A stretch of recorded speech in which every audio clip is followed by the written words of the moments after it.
Hello everyone and welcome to our channel, and today I'll be reading a multi-character extruder by me. So let's get into it. Child. Child has always wondered how you'd look like in a dress.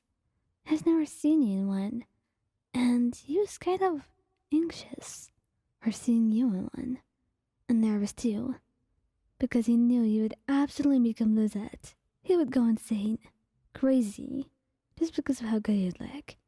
And he anticipated the moment that he wasn't sure if he'd ever see it happen. But it did. And the timing was right now. He was staring, starstruck, because, right, you were a star to him. You were shining, so pretty and gorgeous. And this time, looking at you wasn't just enough. And you could tell from the glint in his eyes. And the way he grabbed you, kissing you as you kept your face in his hands, and deepened that slowly. And maybe that wasn't entirely your goal. You were going out on a date after all, and since it's been a while, you wanted to surprise him, give him something to be happy about. But maybe spending the date night here, it wouldn't be that bad of an idea, right? After all, Child certainly made it seem like it would be fun, so you're willing to try. Albedo. Albedo has never seen a dress also, but he wasn't that involved in the thinking process of how you'd look like in a dress. He didn't think that much about it, and wasn't that bothered. But maybe he should have been, because he was too surprised. He was too caught off guard when you walked in, wearing a dress that was too short, too tight, and that certainly did not leave much for his imagination. And that's saying, since Albedo was a very imaginative person. And it was even worse because he couldn't focus on his work at all. You were distracting. Utterly distracting. And he needed to get this out of the way.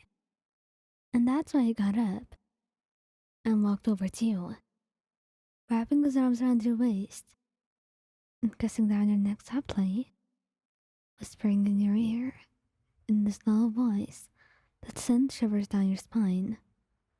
And before you knew it, you just called it off and decided to go home early. There were much more important matters to take care of. And I can definitely tell you that they were not work related at all. Venti, you actually wore the dress because Venti was bugging you about it. He just wanted to see you in a dress. He thought you would look angelic, absolutely beautiful. And I'll tell you what, he wasn't wrong. But then again, when was he? Besides, when he was drunk. And he wasn't drunk right now. So I definitely got to savor this moment. Seeing you in this beautiful dress.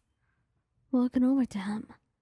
Like you were some deity that he was supposed to worship. You're beautiful. And you were going to give him a heart attack someday.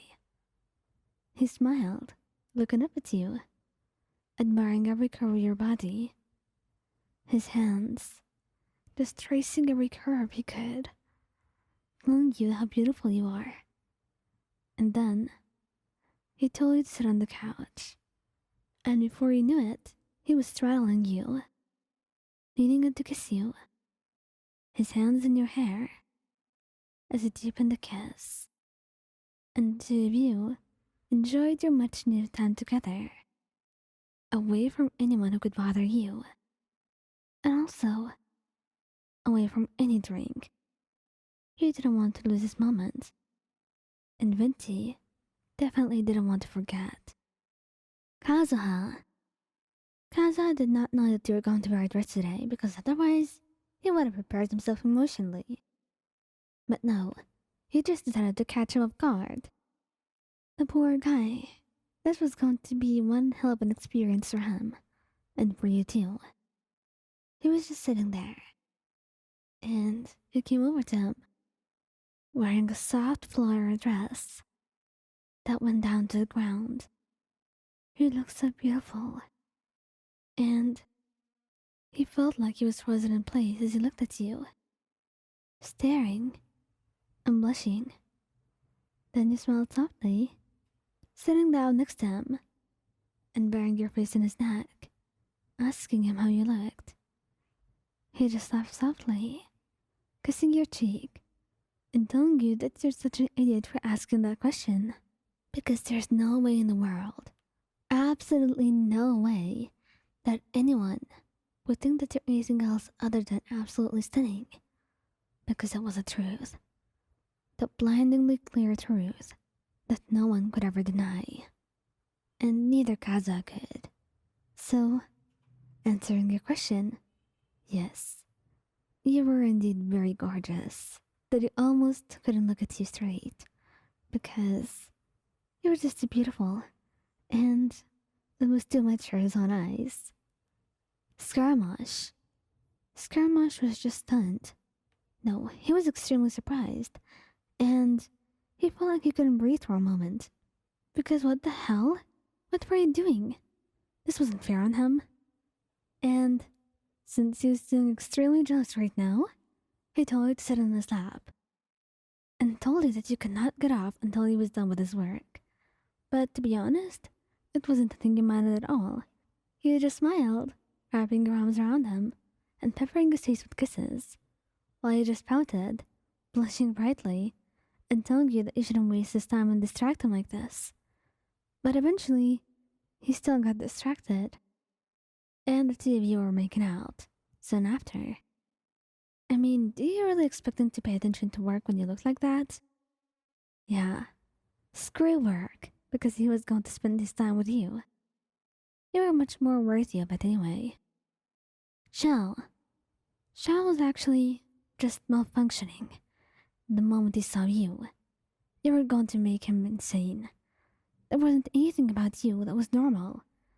The way you looked like, the way you just shone with the dress. Was this an illusion? Were you going to kill him? And when you tried to talk to him, he just blushed, tried not to look at you in any way, and you kind of thought he didn't like the fit. But then, he quietly told you why he wouldn't look at you when you asked him. You're just too beautiful for my own eyes. And that just melted your heart and killed you in the sweetest way possible. Yeah, he was too precious. You had to treasure him or something, because this Xiao, yeah, he was worthy of all the love and affection, ever. So please show him that. And also please be careful, because otherwise he was going to explode very, very soon.